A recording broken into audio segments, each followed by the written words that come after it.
Hello, I'm Nathan Judah. I'm here with Wolves reporter. It is Mr. Liam Keane. Liam, Wolverhampton Wanderers 2, Newcastle United 2. Eventful game. You called it, didn't you? 2-2. I did. Desmond. Yeah, I think overall Wolves going to be happy with that. I really do.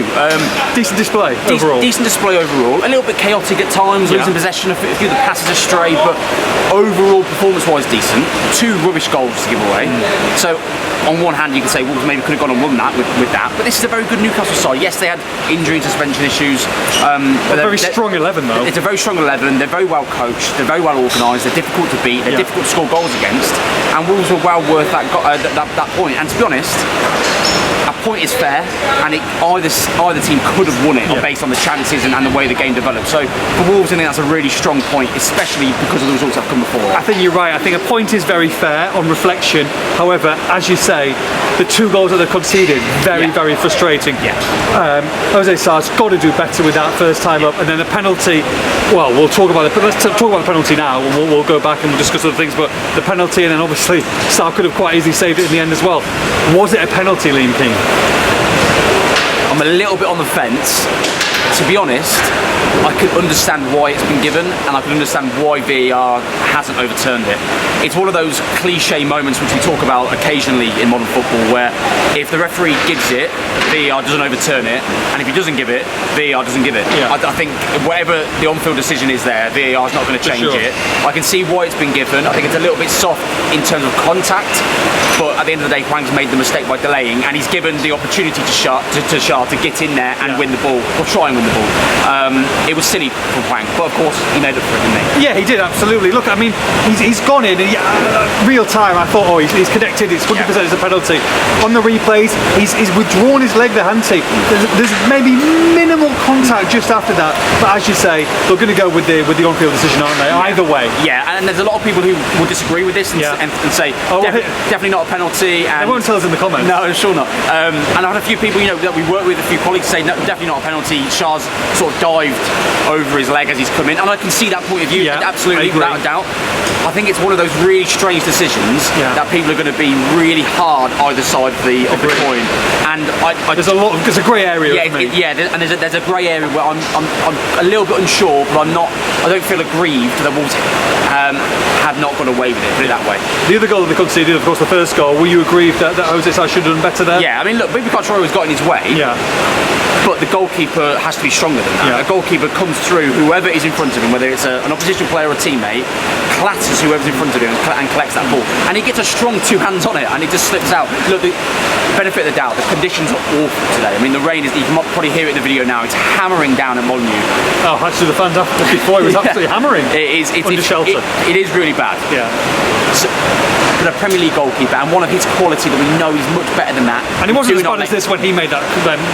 No, that's true. That's true as well. You don't make that mistake. And look, Wilson's first shot was blocked brilliantly by Totti Gomez, but the second one was a great finish.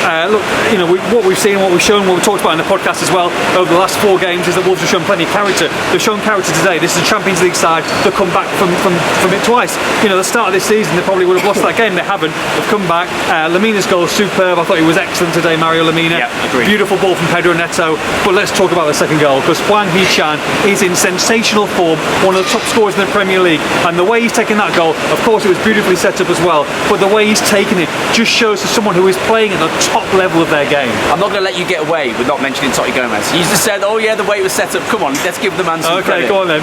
What a beautiful moment. You love him. You absolutely love him. I think he's really good footballer, genuinely. He is a good footballer. That is a likely goal scorer from a very unlikely source as the creator. It comes from set piece, drops out to him, he sort of follows Lemina out to collect the ball and just dances beyond a couple quick feet, dances around a couple little shimmy here and there.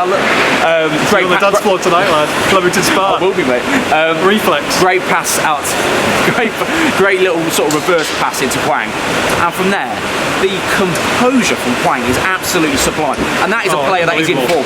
Hwang, and this isn't a dig on him because I think he's been excellent, but Hwang 6 months ago lashes that into the South Bank. The composure. It's the composure, it's the confidence as well, because he cuts back in on his left foot. He could have taken that first time right foot shot, he cuts in on his left, sails the defender, puts it bottom corner, and the celebrations are absolutely magnificent. Oh, fantastic. So, really pleased for him. That's 7 goals for him now, all competitions, 6 in the Premier League. He's Wolves' top goal scorer for the last 3 seasons, and it is not even November. Amazing. There you go. This was a very positive game. This was an exciting game, and this was a game that I think Wolves will come off that field very proud of themselves. However, what a devastating blow. The player of the season, the catalyst for everything, another assist today, Pedro Neto.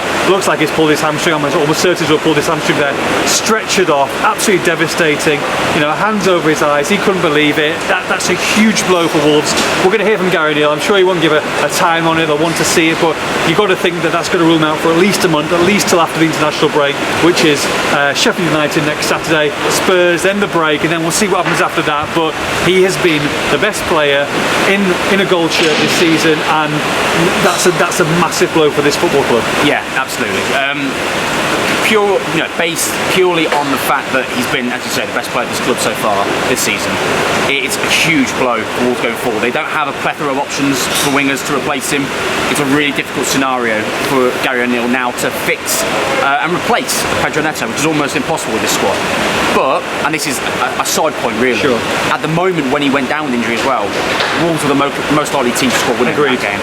They were on top, the crowd were there, and it came from a moment when Netto was racing towards goal, looked like he was going to take a shot, and he instantly pulls up on that hamstring and drops to the floor. In the short term, if he doesn't pull up there, Wolves potentially win that game. In the long term, and obviously we need to wait and see how long the injury, how long he's out for. In the long term, it's a massive blow for Wolves to lose their most creative and dangerous player this season. It's devastating. Yeah, I mean, Joe Hodge had a kind of similar injury. It looked like maybe slightly more major when Hodge went down, but he was out for 5 weeks, nearly 6 weeks, I think. So, you know, you're looking at time. I think it might have been a little bit maybe shorter. Actually, yeah, but either way, it wasn't as serious as being first feared. So you would hope that might be a similar situation. Yeah, you're looking at a timeline of 4 to 6 weeks, you'd have thought, but we'll see how it goes. Even if it's a strain, minimum is probably about 4 to 6, isn't it? So that's the issue, unfortunately, that we're dealing with. And we've discussed it in the podcast before and recently as well, is that Pedro Neto is at the top form. We saw what level he was. His pace is a huge attribute of his as well. So, you know, when he comes back, you've got to be 100% because, you know, whether no offence to Joe Hodge, but you're in the centre midfield, when you're running and you saw the balls going down that right hand side, he's got 3 or 4 yards to make up on Dan Burn and many other defenders which he's beaten this season and got assists and got goals. You're going at 100%, so it takes a long time for him to be right, and hamstrings can be very, very niggly. They're going to have to treat this very, very cautiously. Yeah, the last thing you want to do is rush him back and have him, you know, even more severely injured. What the concern is, while we don't know what the issue is right now, is that it's a tear. Yeah. If it's a tear, it's a lot longer than that. So he's been desperately unlucky, Pedro Neto. Of course, he had the knee fractured, didn't he? The patella fraction, ankle ligaments under Bruno. You know, he got injured the day Bruno, or the game, sorry, that Bruno got sacked last season as well. So look, he's had terrible, terrible luck. And this was the best of Pedro Neto. Exactly. We've seen how difficult he's found it coming back from those injuries. Now this one could, and we hope, will be a lot, you know, more short term. But he's still got to come back and find the confidence to come back again, and that's going to be a mental issue for him as well, coming back. So, the player was at the top of his game, and that's the frustrating thing. And it's something Wolves were probably going to look at in January anyway. I mean, Gary Neal hinted at it. They're short on wingers. They've got Hwang and Netto as really the out-and-out players there. Aino's been playing there a little bit last couple of games. Bellegarde can play there, but was when in his first 2 games for Wolves, was playing more as a left 10 sort of position. Yeah. So Sarabia can play there, but I prefer him inside, and he's not exactly on good form. So Wolves are limited on options for those wing positions, and they've got to try and find a solution now. Yeah, but look, all in all, 4 games undefeated and plenty of points there. Played very well, and they got Sheffield United minus Pedro Neto probably. 5 games undefeated. Is it 5 games undefeated? Luton as well. Oh, Luton as well. 5 games undefeated, and they can go. Sheffield United still searching for the first win this season. With Pedro Neto, without Pedro Neto, they should be looking to win that game. Yeah. What do we say before the Bournemouth game? It's got the makings of Wolves going there and giving Bournemouth their first win. Although on the poddy I did say they'd go win, but it's fine. Okay.